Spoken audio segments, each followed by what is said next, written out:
Today we're going to be discussing lesson 3.4 on similar triangles.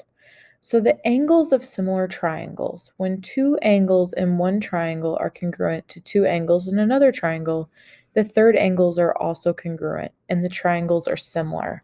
So see here, these triangles look to be the same shape, but they are different sizes. Notice that all of their corresponding angles are congruent.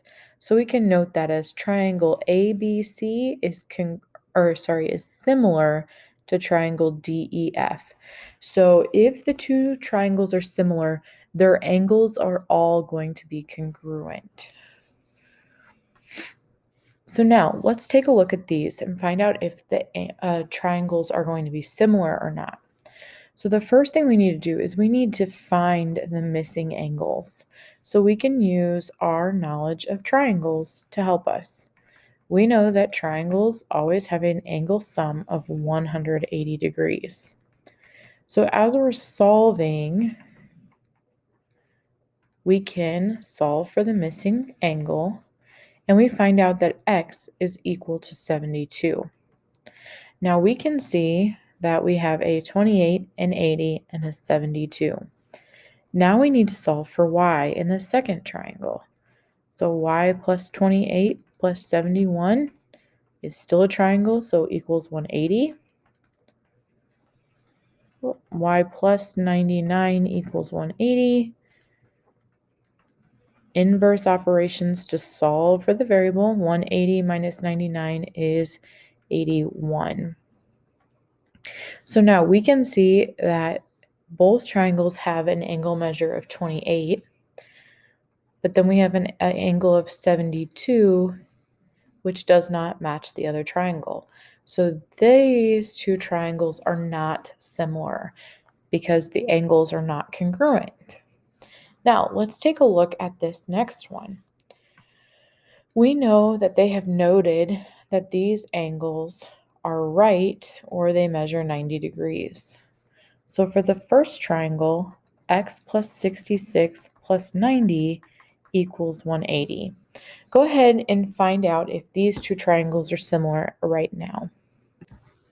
You can see that for the first triangle, when we solved for x, we ended up with a measure of 24 degrees. In the second triangle, when we solved for y, we found a measure of 66 degrees.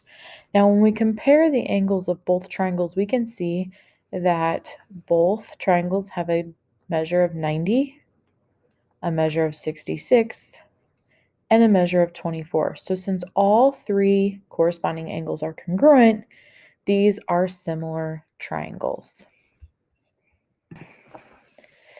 Indirect measurement. So indirect measurement is what we're going to fill in right here. Uses similar figures to find a missing measure when it is difficult to find directly. So we can use our similar figures to help us find missing pieces of information. So here in number 3, it says you plan to cross a river and want to know how far it is to the other side. You take measurements on your side of the river and make the drawing shown. Explain why triangle ABC and triangle DEC are similar. What is the distance across the river? So let's take a look here. We know two lengths of triangle ABC.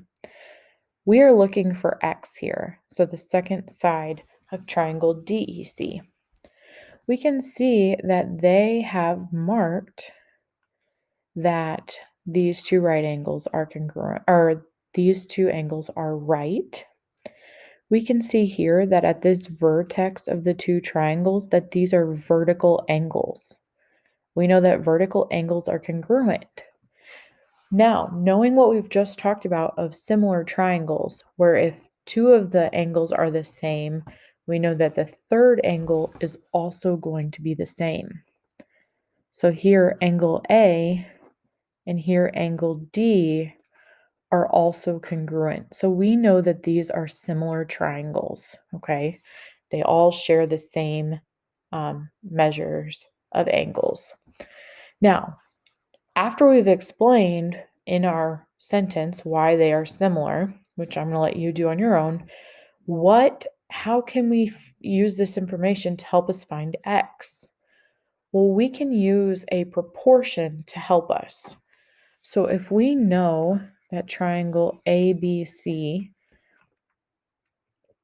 is similar to triangle DEC, we can use a proportion.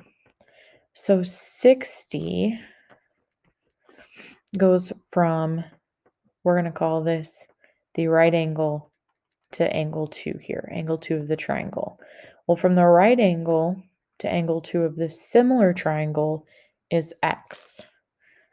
So when we are setting up a proportion, we need those to be on the same side of our fraction bar. Now, for the second one, we know the bottom, the denominator. We know that the second side here is 50 and 40. So 50 and 40. Now we can use our cross multiply and divide method to help us find x, the missing side. Go ahead and finish solving this on your own. Now you can check your work with mine. 50 times x was 50x. 60 times 40 is 2400. Divide both sides by 50 to find that x, or the missing side, is 48 feet. So we know that the distance across the river from D to E is 48 feet.